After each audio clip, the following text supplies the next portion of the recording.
चला मैत्रिणींना, आपण आज आता लेमन राईस करीत आहोत. त्यासाठी आपल्याला लागणारं साहित्य. इथं आपण 5 वाटी भात तांदूळ घेतला, तो कुकरमध्ये शिजून घेतला.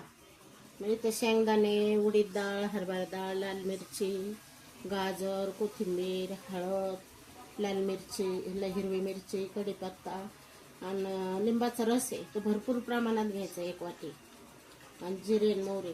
आता आपण याला फोडणी करीत आहोत. आता याच्यात जिरे टाकले, मोहरी टाकली,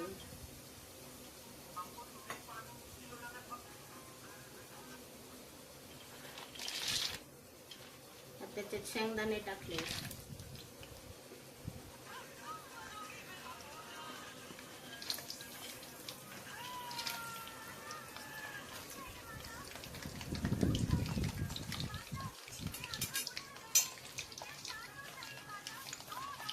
त्याने लाल झालेले आहे. आपण आता उडीद डाळ टाकणार आहोत, ती पण लाल करून घ्यायची. हरभरा डाळ, उडीद डाळ,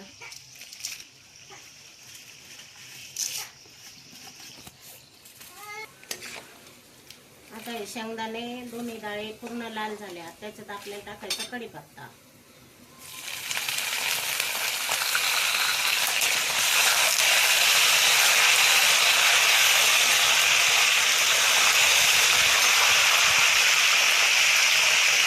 आता हिरवी मिरची, लाल मिरची,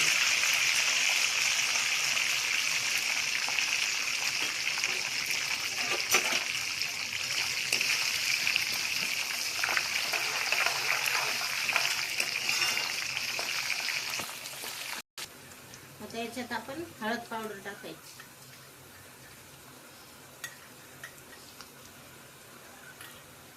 भाताला आपण चवीनुसार मीठ टाकलेलं आहे भात शिजवताना. नाहीये आता हा पदार्थ आपल्या इकडचा नाही बरं का, कर्नाटक भागात होतो. आम्ही बघितला करून, आता कसा होतो तुम्ही पण सांगा मला. करून बघा. आता हा भात टाकला त्याच्यात, आता तो परतून घ्यायचा त्याच्यात.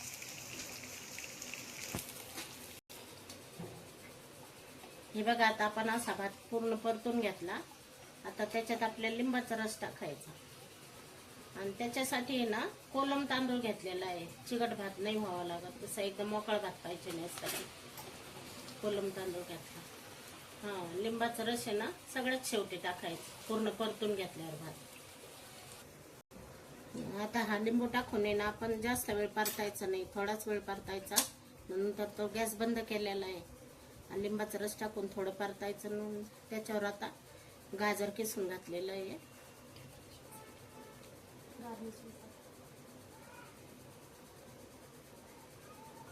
त्याच्यावर कोथिंबीर टाकणार.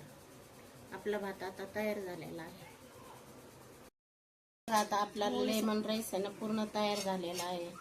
आणि हा आपल्याकडचा नाही, हा पदार्थ कर्नाटकी पदार्थ आहे. करून बघितला आम्ही, तुम्ही पण करून बघा, खूप छान लागतो तो.